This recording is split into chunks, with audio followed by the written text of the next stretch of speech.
Bab 2. Haula dan quwwah dalam pandangan ma'rifat. Ketika seorang hamba mulai merenungi makna haula dan quwwah, ia akan menyadari bahwa keduanya bukan sekadar istilah tentang kemampuan bergerak atau kekuatan untuk bertindak, melainkan cermin dari seluruh keberadaan dirinya. Haula adalah segala kemungkinan perubahan dalam hidup, dan quwwah adalah daya untuk mewujudkan perubahan itu. Namun dalam pandangan ma'rifat, kedua-duanya tidak pernah benar-benar dimiliki oleh manusia, karena manusia sendiri hanyalah makhluk yang digerakkan, bukan penggerak sejati. Kesadaran ini perlahan menggeser cara pandang seorang hamba terhadap hidup. Ia mulai melihat bahwa setiap niat yang terlintas di dalam hatinya, setiap langkah yang terwujud dalam perbuatannya, bahkan setiap kebaikan yang mampu ia lakukan, semuanya terjadi karena Allah mengizinkannya. Tanpa izin itu, niat tak akan tumbuh, langkah tak akan sampai, dan amal tak akan bernilai.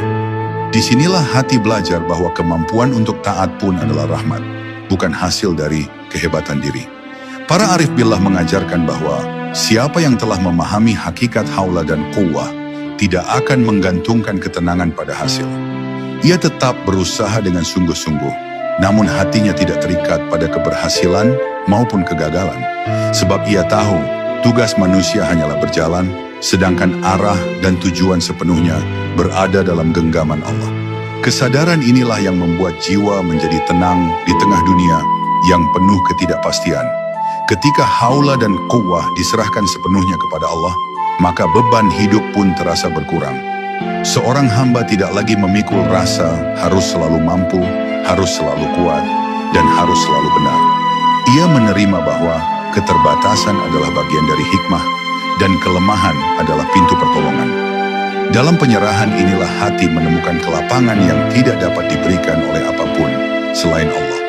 Maka makrifat terhadap kalimat la haula wa la quwwata illa billah menjadikan seorang hamba hidup dalam kesadaran yang jernih. Ia bekerja tanpa angkuh, berdoa tanpa tuntutan, dan menerima takdir tanpa keluh kesah yang berlebihan. Setiap geraknya menjadi ibadah, setiap diamnya menjadi tafakur, karena ia telah mengerti satu hakikat yang menenangkan jiwa. Tidak ada daya untuk berpindah dari satu keadaan ke keadaan lain, dan tidak ada kekuatan untuk bertahan kecuali dengan Allah yang maha menguasai segalanya. Bab 2. Haula dan quwwah dalam pandangan ma'rifat.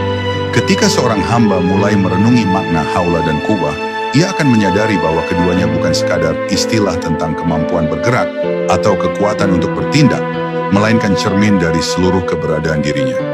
Haula adalah segala kemungkinan perubahan dalam hidup, dan quwwah adalah daya untuk mewujudkan perubahan itu. Namun dalam pandangan ma'rifat, kedua-duanya tidak pernah benar-benar dimiliki oleh manusia, karena manusia sendiri hanyalah makhluk yang digerakkan, bukan penggerak sejati. Kesadaran ini perlahan menggeser cara pandang seorang hamba terhadap hidup.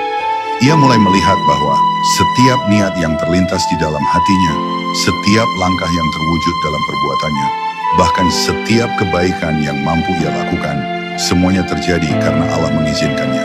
Tanpa izin itu, niat tak akan tumbuh, langkah tak akan sampai, dan amal tak akan bernilai. Disinilah hati belajar bahwa kemampuan untuk taat pun adalah rahmat, bukan hasil dari kehebatan